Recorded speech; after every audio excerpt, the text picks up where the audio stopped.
protect and strengthen our Second Amendment rights. This is not a party issue. This is an American issue.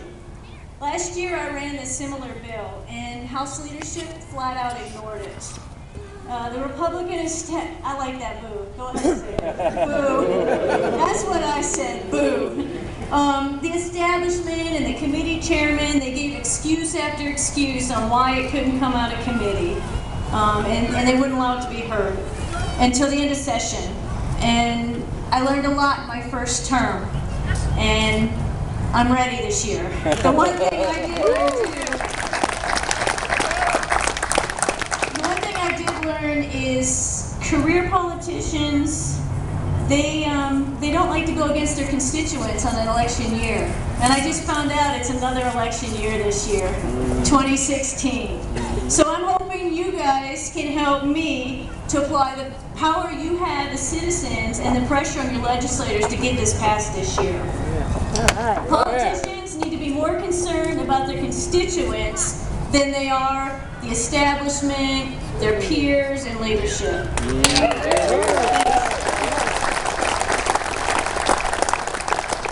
Currently in Idaho, any law-abiding citizen can carry a gun anywhere as long as it's visible to the public. This is called open carry. I'm hearing some feedback, I'm sorry. I'm gonna move. Do you guys hear it? Yeah. Yep. Okay, is that better?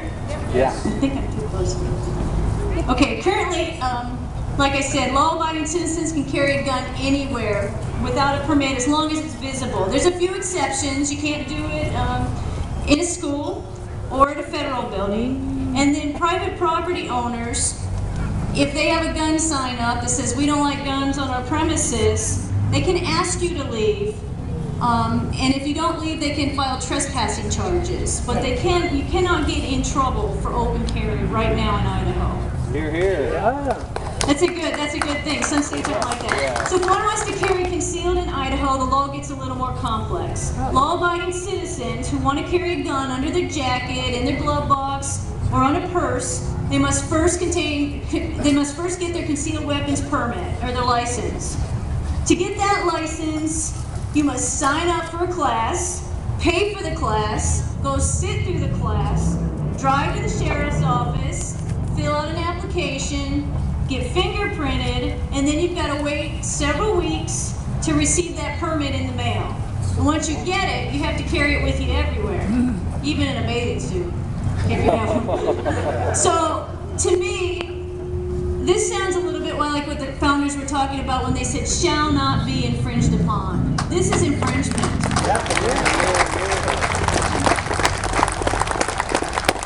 The interesting thing is, it's legal in Idaho to carry without a permit concealed if you become an elected official. Did you know that? Funny how that slipped right through the legislator. Yeah, right. It's reason in itself that all you patriots out there should at least consider running for an elected office. That's not funny. That's not funny. School board, any elected official, even precinct committeemen. So last year during the session, the legislators were called out on this special privilege. To distract from the issue, they passed another gun bill which actually complicated concealed carry in Idaho. The law now states that law-abiding citizens can carry concealed weapons without a permit as long as they're outside of city limits. So when you're in, you have to have your permit. When you're out, you're okay. So if you're driving from Boise up to Sandpoint, you better be aware of this law. And that gun in your glove box will go from legal to illegal over 10 times if you get pulled over. It's very confusing to citizens, and it's why we need this legislation. What this new bill will do is stop this confusion inside and outside city limits, and it will make concealed carry legal for all law-abiding citizens, assuring them that their gun rights will not be infringed upon.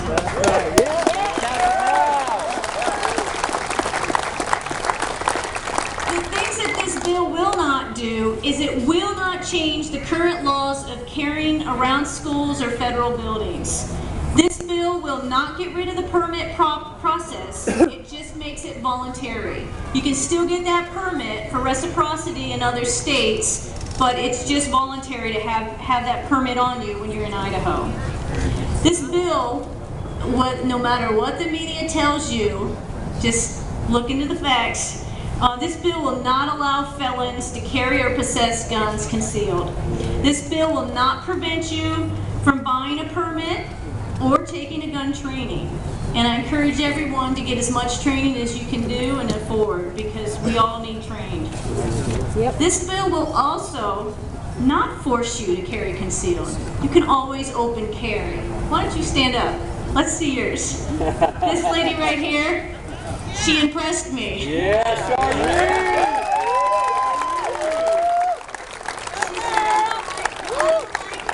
I don't like to shoot that much, but I just like the right that I can carry it. Yes.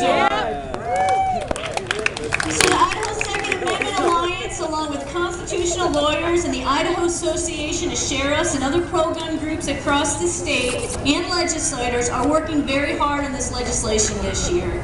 We're trying to get language in there that everyone's happy with and doesn't take away our rights. And I will make every effort this bill gets passed this year. All right. I want to leave you with a few thoughts. Our rights come from God, our Creator. Amen. They do not come from our government. Amen. And the government is there to protect those rights, and we need to remember that. It's a very deep statement, and it's where our rights come from. We do not need a permit to exercise our First Amendment right, or to speak or to assemble.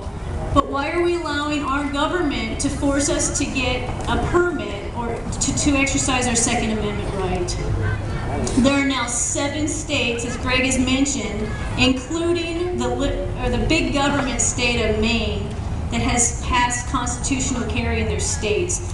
I'm not sure where Idaho is. I don't know if they're waiting to be number 21 or 32 or who knows, maybe not at all. And I'm tired. I'm tired of Idaho always following and never leading. And it's time we step up and we push this. Yeah! The power to make this happen lies in you, the citizen. Legislators, your elected officials work for you. You're the boss. Your job is to drive legislation process and make your voices heard.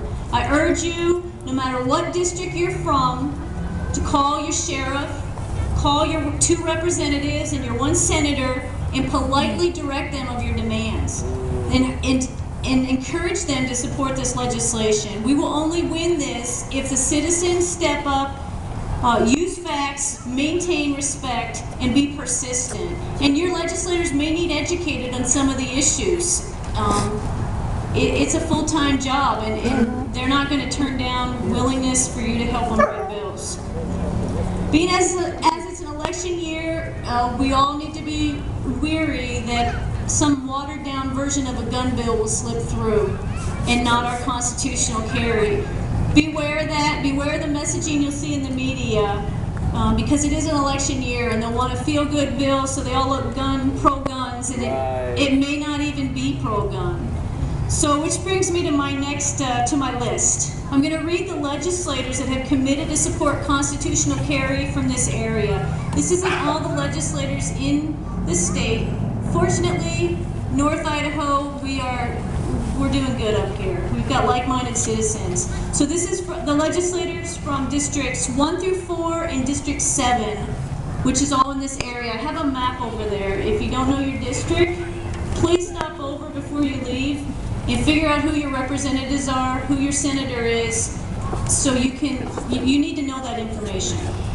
Senator Mary Souza, Senator Cheryl Nuxel, Senator Steve Vick, Senator Bob Nannoni, Representative Heather Scott, Representative Sage Dixon, Representative Ron Mendive, Representative Vito Barbieri, Representative Eric Redmond, Representative Kathy Sims, Representative Shannon McMillan, and Representative Paul Shepard.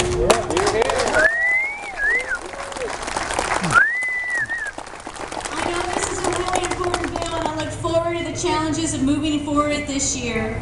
Thanks for coming and support, and always remember, all power is inherent in the people, and until you start recognizing the power you have and start wielding that power in government, the government and career politicians will continue to drive the citizens.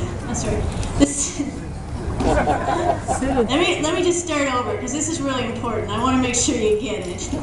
Always remember, all power is inherent in the people, and until you start recognizing that power and wielding that power, government and career politicians will continue to drive the system. Thanks for coming. I really appreciate it. Yeah!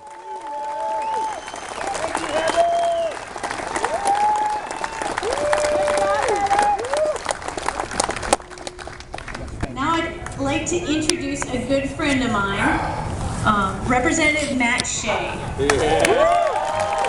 think a few people here might know him. Matt is the 4th District Representative in Spokane Valley, the capital of free Washington. He's a constitutional attorney in private practice. Don't hold that against him.